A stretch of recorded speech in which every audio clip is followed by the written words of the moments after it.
I'm going to introduce our lunch panel in just a moment to frame the discussion for you. We're going to look at the business side of social change. And we're not just talking about this because we're in a business school.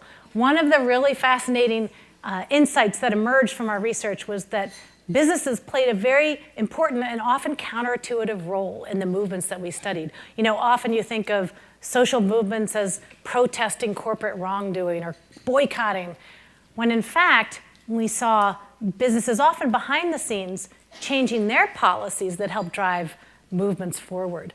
You know, I mentioned that it was the airline industry that first banned smoking because workers on airlines read the science and believed that they were that they were dying from secondhand smoke. So we're going to look at the role of business, and certainly in the headlines today, you know, in the wake of Parkland, for instance, we've seen Walmart and Dick's Sporting Goods deciding to drop assault weapons from their shelves to raise the age at which they sell guns.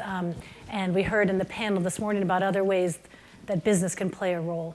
Even our founding partner here at GSEI, Bank of America, which underwrote the years of research that made this book possible, just announced Friday that they won't be lending to manufacturers that manufacture assault weapons. So there's lots of ways that business can use its capitalist footprint to drive social and environmental change and create that triple bottom line or shared value.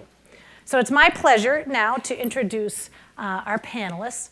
We have to my immediate left Wendy Johnson from Nestle, and we're going to talk about some of the incredibly challenging aspects of the obesity and overweight epidemic that we face in this country and how companies need to be at the table and are coming to the table to help solve it. We have Mark Solomon, the National Campaign Director of Freedom to Marry, and Evan Wolfson's compadre. And we have Donna Dees, the founder of the Million Mom March, and she's now with Five Awake. Please join me in welcoming this excellent panel.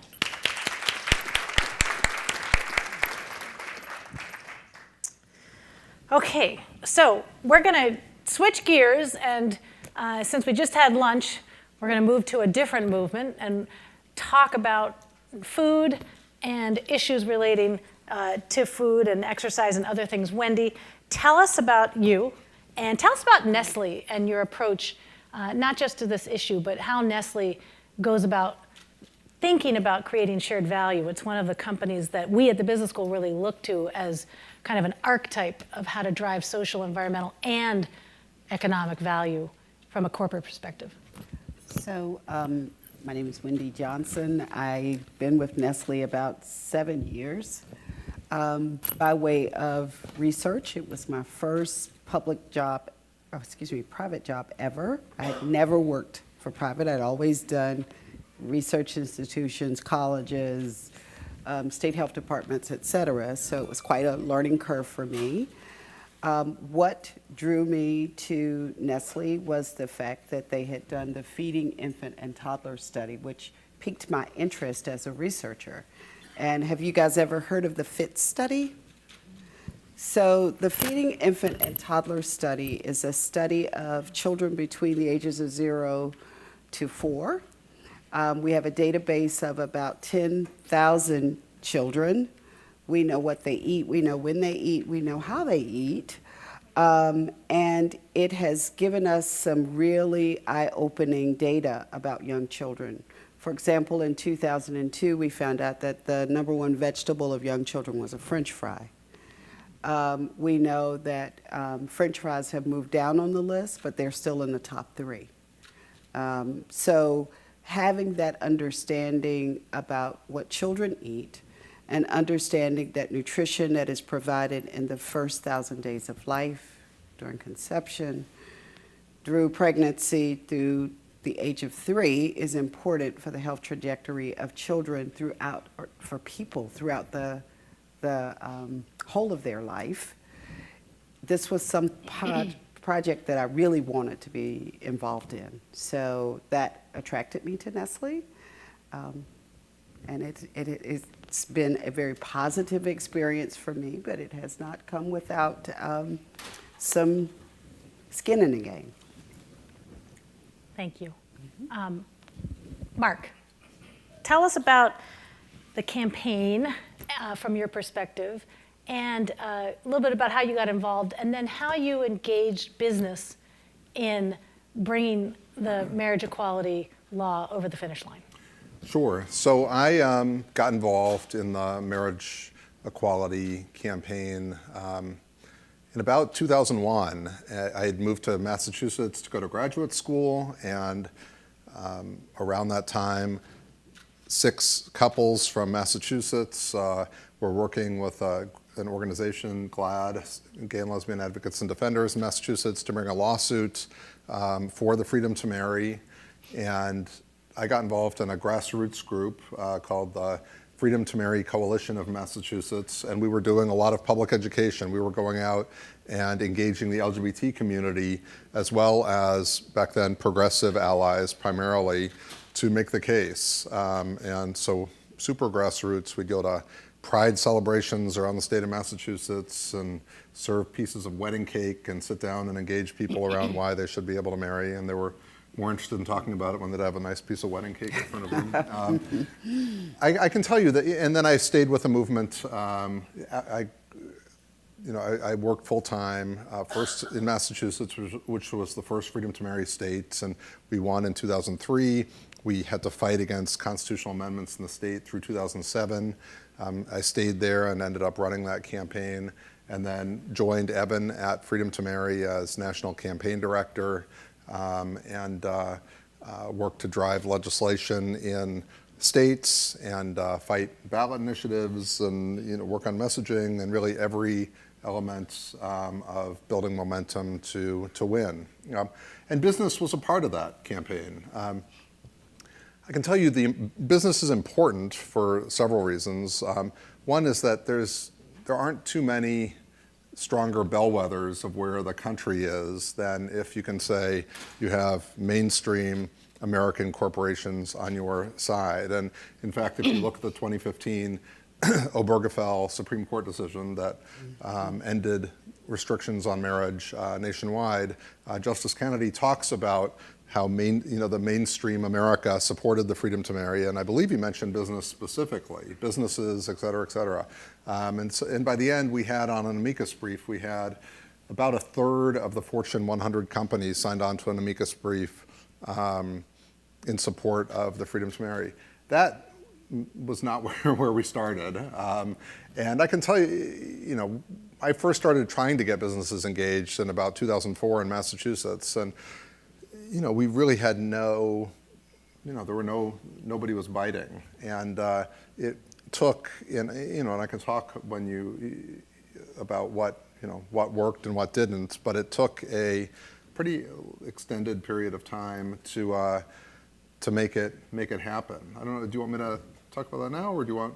Well, yeah, sure, and one of the most interesting things that we found in our research was, early on in the LGBT marriage equality movement, there was work in the state of California, for instance, back in the 70s and the 80s, where ACLU was working to get relationship recognition laws, first in the city governments, and then businesses started extending healthcare benefits, so that it's my understanding that by the time the California Supreme Court was going to remove that marriage ban, 80% of the people working in the state of California, whether for entertainment or tech or finance, already were eligible for marriage benefits, right? For health benefits and so forth. So the fact that in California they got businesses to change their policies became, it helped shift the norm, right? So people just assumed, of course, we're eligible, we're equal. Yeah. Heterosexual couples, right? So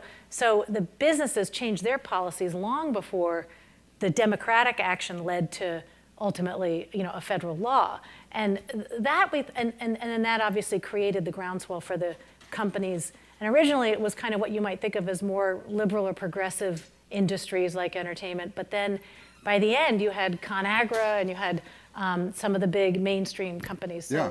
that did not just happen by chance, No, right? none of this happened by chance. But so you're absolutely right that companies did change their internal policies, and that was the work of affinity groups within companies that made the case that if I'm going to work here at company X, I want my spouse or my partner to be able to access health benefits, just like the guy or woman sitting next to me's spouse accesses health benefits.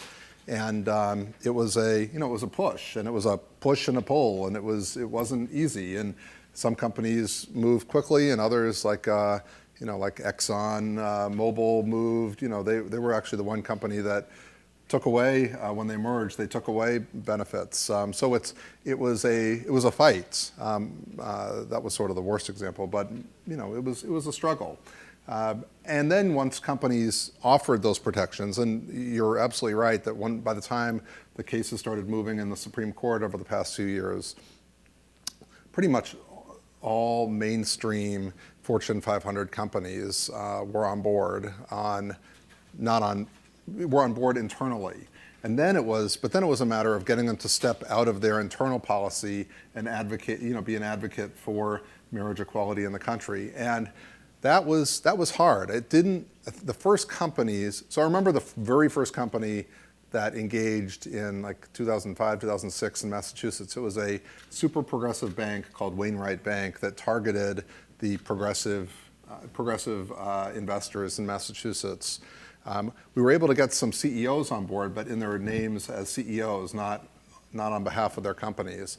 And it was really New York in 2011 when Wall Street really got involved in that campaign. And certainly Mayor Bloomberg was helpful in pushing corporations, bringing his buddies at corporations on board, and Governor Cuomo. And it was pretty high-level leaders on Wall Street who were openly LGBT, who had sort of built a movement of, some people would think it's sort of funny to think of this as a social movement, but these were like high-level executives on Wall Street who had organized to start pushing their companies to come out and support.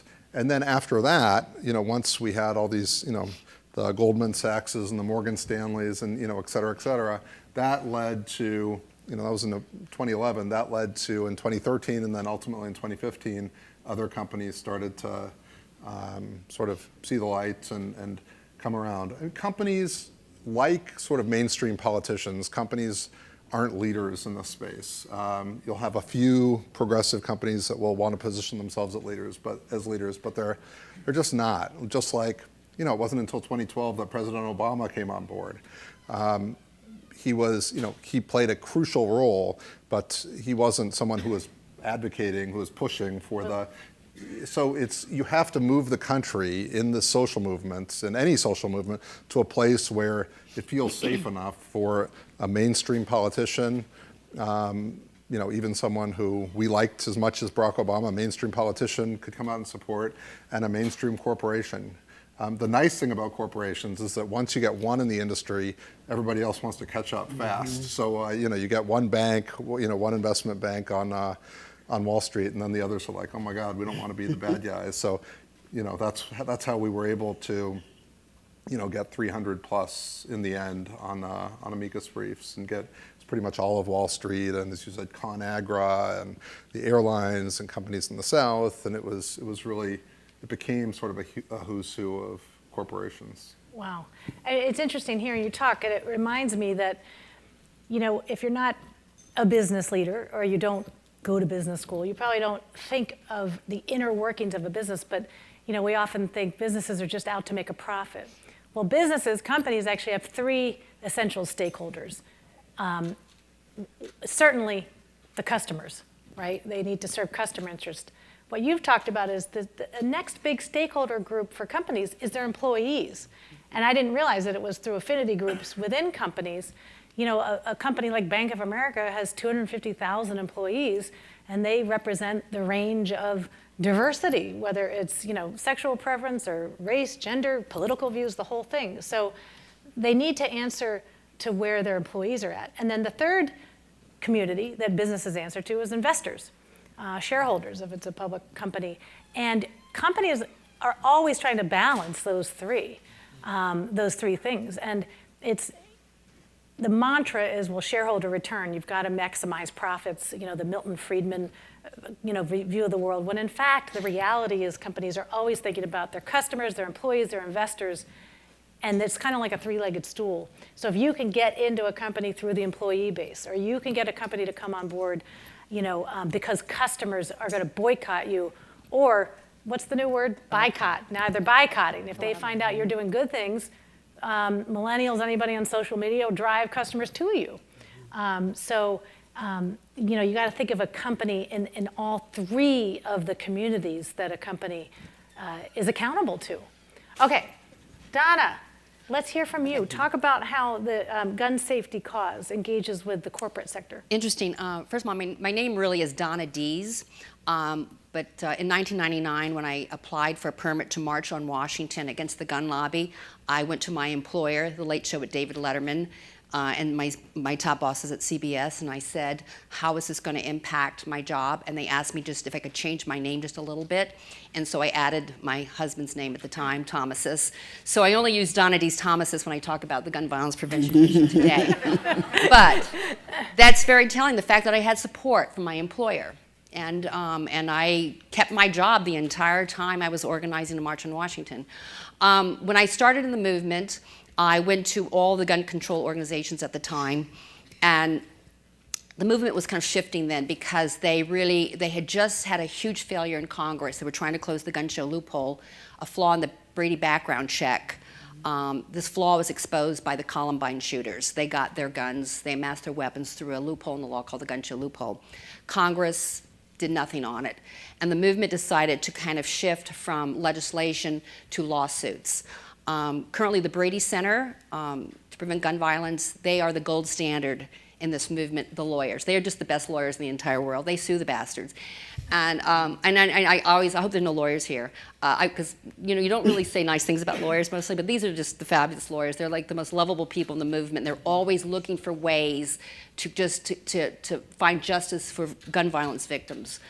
But I have to tell you something, what lawyers do not know, they do not know how women think. And these lawyers told me, no one is going to come to your march. They're not going to come to it on Mother's Day because women just like to get breakfast in bed, whatever.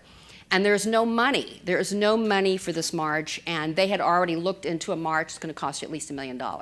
So what I did was I went for corporate sponsors, and I had a friend of mine research all the companies she could, child-friendly companies, nonviolent companies, and write them a letter. And we asked for, I think, $250 each. And my favorite phone call ever is when I got a call from Dan and Yogurt. And they said, did you leave some zeros off of this? And I was like, wait, 2,500, what do I go for, right? And I'm like, yeah, 250,000. Like, oh yeah, we can do that. Wow. And also, what else do you need? Because they couldn't actually have the product on the National Mall where we had this march in 2000. I said, well, we need to provide water per our permit. So Dan and Yogurt provided all the water, and Virgin Airlines flew in people from all over the world for this march.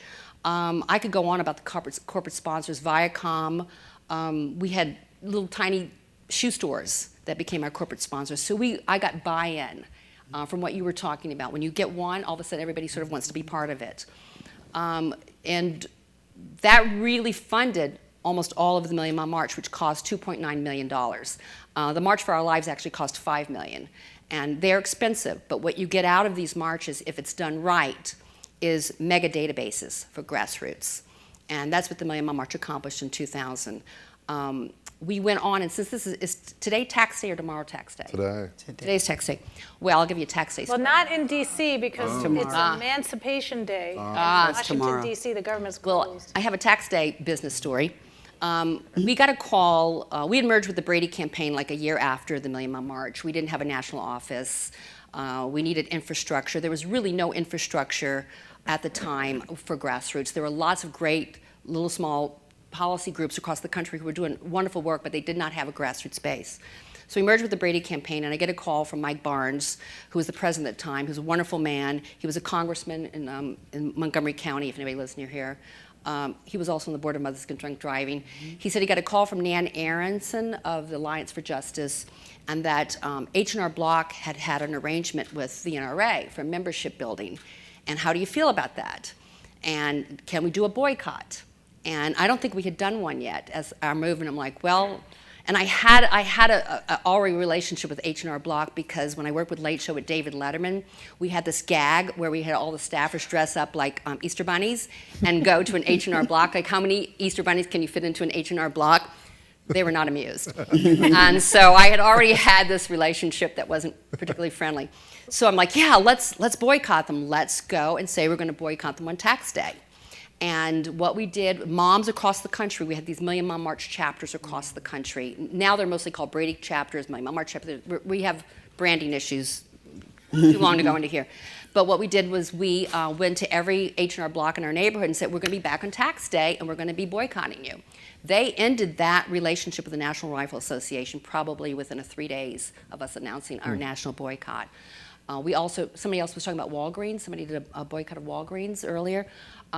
We got a Walgreens. We had a call from a group called the Lion and the Lamb. I don't think they exist anymore, but it was an organization that really opposed violent toys, video games. And we really weren't, that wasn't our space. You know, we were about keeping guns out of the wrong hands. And, but Daphne called me and she said, you know, Walgreens is selling Easter baskets with toy assault weapons in them.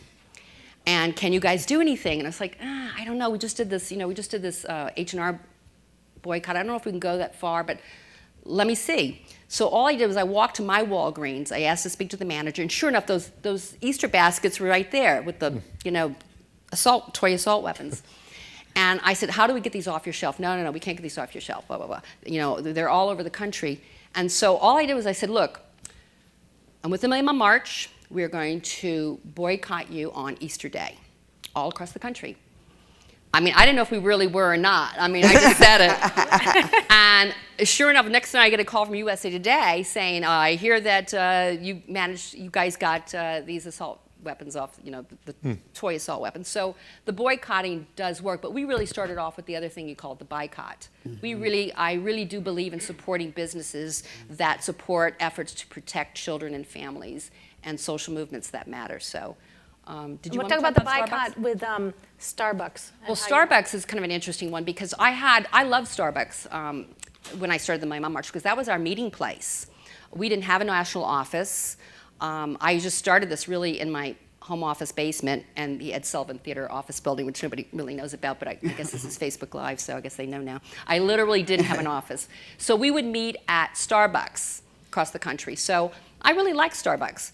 And then until we found out in 2009, these group called the Open Carry Guys were going to Starbucks in California to show off their guns because California had a loophole in their law that you can openly carry your gun. I mean, that's how crazy laws are in this country. So some moms in California got very, very upset. So we started writing Starbucks and said, you have to change your policy. You have to put a no guns policy. And they refused. California Pizza, on the other hand, said, sure enough, yeah, because they were doing California Pizza too, the Open Carry Guys with their big guns. And so California Pizza, right on board. You're our base, you're our demographic, you're our customer, no. But Starbucks was very resistant, very, very resistant. So we boycotted them up until 2013. But in California, they said, look, as long as the law is law, we can allow people with their open carry guns. And we went to their stockholder meetings in Seattle. That didn't work. So what we did in California, the California Brady chapters are also like the gold standard of grassroots. They are based on the Mothers Against Drunk Driving model. They're the only group now that really uses that leaderful model. They decided to change the law. So they got their partners in California, and in 2011, they changed the law. You can no longer openly carry your gun in Starbucks in California due to the grassroots action. It was really, we were having a hard time after that. I had 3 Starbucks within 2 blocks of me, and I had to go 6 blocks out of my way for several years to get my cup of coffee until Moms Man Action, a group that I think Jen Hubby was here earlier, They were the social media group that we weren't. My generation wasn't that group. They came along right after Newtown, and when they discovered that you could openly carry in Starbucks in other states, they started the Starbucks Saturday, where people didn't go to Starbucks on Saturday. And that got a lot of media attention. And then the open carry guys, were like, okay, we're going to show you. And then they decided they were going to go display their guns in Newtown, Connecticut, almost before the anniversary of that horrific shooting. And one of the Moms to Me in Action members, a former Marine, or I guess you're always a Marine, right? You're never a former Marine. We were all told to stand down, do not engage, do not deal with this right now, it's too sensitive. And Marie just is not a person to say no to. She's a Marine, she wore her Moms to Me in Action regalia, and she went there and she did a personal one-person standoff with these open carry people. And I think within 24, 48 hours after that, Starbucks changed their policy.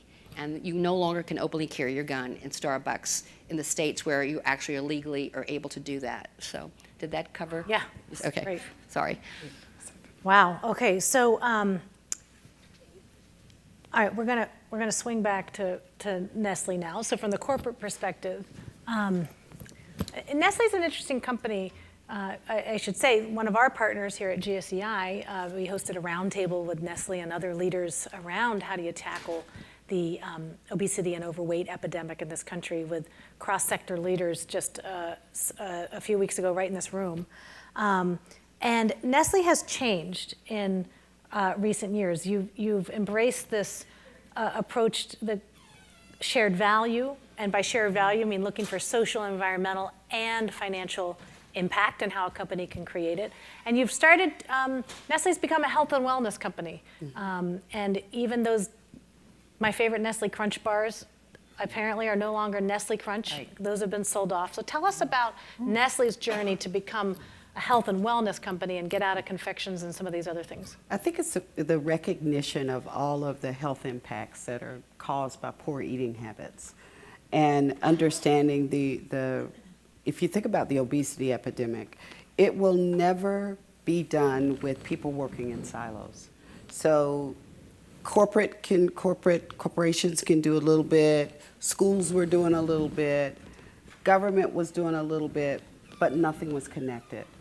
And so, and I want to deal with this issue about reckoning with adversarial allies in this particular instance, because I recall running a program that I still run in Newark, New Jersey, and then Senator Cory Booker was one of our supporters for this program. And they did not want Nestle to run that program because we were conflicted because we had candy bars and we had all these other things. And so people called in to his weekly show to say, how could you partner with Nestle, who is contributing to this epidemic and has other historical issues? How can you partner with them? And I thought it was really an amazing comeback. He said, because nobody else is at the table to deal with this issue. So if you think about what Nestle has done over time, not only have we sort of changed the hearts and policies around the importance of having dietary guidelines for children under 2, because I don't know whether you know this, but there was nothing in this country for the way children under 2 should eat that was consistent. We had to reckon with the importance of the first 1,000 days of making sure we provide good nutrition because we know it impacted health over the course of life.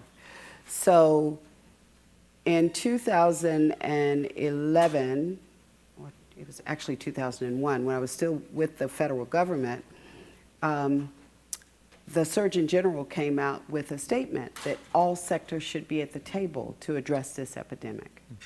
And so we sort of leaned in on that particular point. We all have a role. One of the reasons I went to Nestle is because I was getting tired of beating people up about eating the right thing as a dietitian and then sending them out to an environment that did not support that. So in order to change the food environment, I had to become a part of a food company. And Nestle considers its responsibility in creating shared value as it's good for business, but it is also good for society. And I think that's a more authentic way to do this, because people expect you as a business to make money. If I go into, come in to talk to you and I said, I care about health, you're going to be suspicious of me. Because it's like, well, why is she caring about health? She does this. So we talk about that in a very sustained way around creating shared value. We don't think those two things are diametrically opposed. We believe you can make money and do good for society at the same time. To take it a step further, Nestle is one of the few companies that offers a maternity protection policy, which is paid maternity leave for moms up to 6 months. Wow. I mean, that's pretty impressive. Understanding the importance of those first 1,000 days, understanding that one of the biggest barriers to breastfeeding is moms having to go back to work. Providing that protection is sort of putting our money where our mouth is. We know the first 1,000 days is important. We want to make sure, and I think you have this break from business as usual. You know, this was our break from business as usual. So we joined Mars, Danone, to actually come up with our maternity protection policy. Now, I would like to see this catch fire, because I think people should have an opportunity to be home with their children when their children are born, not just to make sure they have great nutrition, but to bond with their children for other reasons, but it hasn't caught on. So we are still pushing this as a movement. Wow. Sorry. I'm To get it out. learning so much from all of our panels. So we're a little bit over, and I know some of you need to go. Some of the students have class. Let me ask one final question. I'm going to go to Mark and Donna. Shift it a little bit. You don't have to talk about business. Just this, when you're trying to create social change, what's the one piece of advice, based on all your experience with the Freedom to Marry, and Donna, you've been at the gun safety issue for 2 decades now. Mm-hmm. What if you could talk to students in the room, young people that are going to lead these movements forward? First Mark, and then Donna. Okay. So I'd say this, especially at this time in our country's history where things are so divided, is that if you really want to change things, you need to engage over the long term with people that aren't with you yet, and not stigmatize the people that aren't with you yet. When you think about the marriage, our work on the Freedom to Marry, it was no surprise that, everybody grew up in a society where they were taught through their faith tradition or through their parents or whatever that there was something wrong with homosexuality, and pretty much everybody was taught that marriage is between a man and a woman. So it wasn't a shocker that people had some question about why is this, even good-minded, good-hearted people were conflicted. If we were to have treated those people as haters, as bigots, as opposed to what I was always tried to do was to treat them as people who weren't with us yet, and think about how to engage them over a sustained period of time, I think that made a huge difference. If we'd sort of just stuck with the people who were with us initially, we would have stuck at 27% or 33%, but through really sustained engagement and figuring out how to model the change, model the journey, from being okay with civil union but not quite there on marriage, to showing very publicly how to, what the triggers were, and showing how people did change and highlighting those stories helps take people on this journey. And it means, when I say sustained, engagement, it means listening, not just telling. It doesn't mean sort of saying every year 100 times, this is right, this is right, this is right. It means listening, connecting, understanding what people's concerns are, understanding some of their historical faith tradition issues, and truly engaging. So I really do think that in this period that we're in right now, where things are so divided, it's important to, especially as social change people, it's important to listen and then try to lead. Thank you. I would totally agree with just everything you said, and what I read in the galleys of your book, which sort of validated my beliefs that you don't have to be a leader of a cookie cutter leader. You can be anyone in this room and a cause you believe in, and you can make it happen. When I decided in 1999 to apply for a permit to march on Washington, 9 months later, I was publicizing stupid pet tricks and stupid human tricks. You know, it was just top 10 lists. So I wasn't really the person that should have been applying for the permit, but guess what? I was the person that applied for the permit. I spent 9 months building an army of moms across the country to go and fight for better gun laws. And when I mentioned the open carry people, and you're talking about having people at the table, open carry is a very fringe part of the gun people. We, in our movement, really believe in having gun owners at the table when you discuss safety issues, laws, because quite a few people in America own guns. So it is very, very important to have that diversity and people at the table. Also, I'd like to say, back to anybody in this room can create something that really has meaningful change. The Ask campaign is the gold standard in this country right now for the cultural change to keep kids safe from gun violence. Ask stands for Asking Saves Kids. Ask where your kid plays. Is there a gun in the home? If so, is it safely stored? Is it locked up? Is it unloaded? This is just a cultural change, like friends don't let friends drive drunk. 2 men who did not have children came up with that campaign, and Dan Gross, I believe, is a friend of yours. Dan Gross was an advertising person whose brother was injured in a shooting on Empire State Building, and he partnered with another guy in a group named PAX. They created the Ask campaign with the Pediatric Association and got an advertising firm to do it. And the Million Mile March, we were the deliverer of that message. And whoever was on stage earlier talked about the person delivering the message. Dan actually wanted to get on the stage at the Million Mile March and deliver the Ask campaign. I'm like, no, your campaign is brilliant, but you're not the person to deliver it. And a woman by the name of Carol Price, who sent her kid to play at the neighbor's house next door, whose child never came home again, became the national spokesperson for the Ask campaign.